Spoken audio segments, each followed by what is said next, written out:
Are you on testosterone replacement therapy and wondering what that sweet spot or optimal dosage is for yourself? My name is Dr. Taranella, and in this video, we're going to look at testosterone optimal dosage. Now for a quick disclaimer. So let's jump into the video.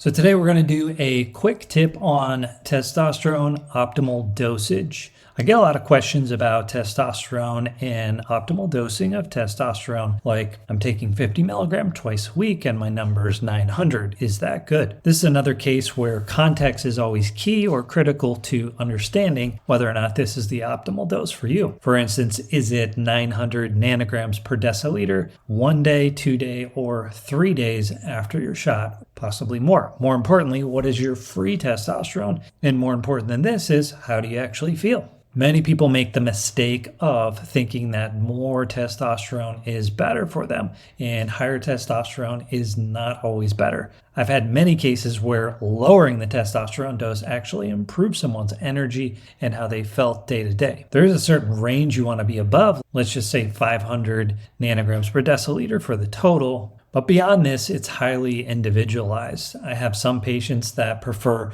to be at 700 nanograms per deciliter for total versus 900. Why is that? Well, they may have anxiety, irritability, they can't sleep well, and they may have other mood disturbances going on from too much testosterone. Androgens are stimulating to the body and to the brain. So this excess or stimulating activity of those androgen receptors isn't really rare to where you're getting overstimulated from it. I do see it fairly commonly, but most people just don't notice it as much as others. Physically, we all have different density of androgen receptors in our body, throughout our bodies. And the more androgen receptors you have placed in different areas of your body, the less testosterone you need to actually get the effect. And the opposite is true when you have less androgen receptors. So the tip is, don't get overly concerned about your actual numbers, but of course you don't want to ignore them either. You want to marry them all together, the numbers, how you're feeling, the amount that you're taking, and also look at what your concerns were going into taking testosterone replacement therapy.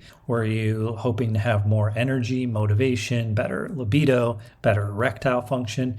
These are some of the common reasons why you might take testosterone replacement therapy. If you're simply looking to, build muscle and things like that, that's not really testosterone replacement therapy if you're using it simply for building muscle, although it is an anabolic substance and definitely helps maintain muscle in people that have low androgens. It's going to help you improve your muscle mass and give you that ability to recover from your workouts better. But if you're simply going into it for building muscle, you may actually end up feeling worse than better. So again, you want to marry these things together, the dose, your labs, and how you're feeling. It generally does help with those things I mentioned, like energy, libido, erectile function. If it does not help these things and you still are having symptoms, that means one of two things. 1, the dose is too big. 2, the dose is too small. Or 3, your problem isn't really from a deficiency in androgens or testosterone. Your lab values should help you answer 1 and 2.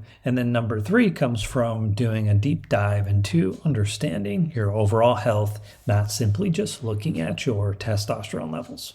Over time, it's normal to need a little bit more, sometimes adjust your dose up or down, and having objective measurements over time can really help in making decisions on what you need to do at any particular time as symptoms reemerge or you have new symptoms that could be resulting from high estrogen or other problems going on in your body. So remember, context is always king with something like this, and in general, you have to look at your overall health, blood values, and how you feel overall. These are all important, and of course, you need to discuss these with your doctor, as they're going to really understand this context as you're describing your situation, and they'll be able to best help you with adjusting your dose and finding out what the optimal testosterone dose is for you.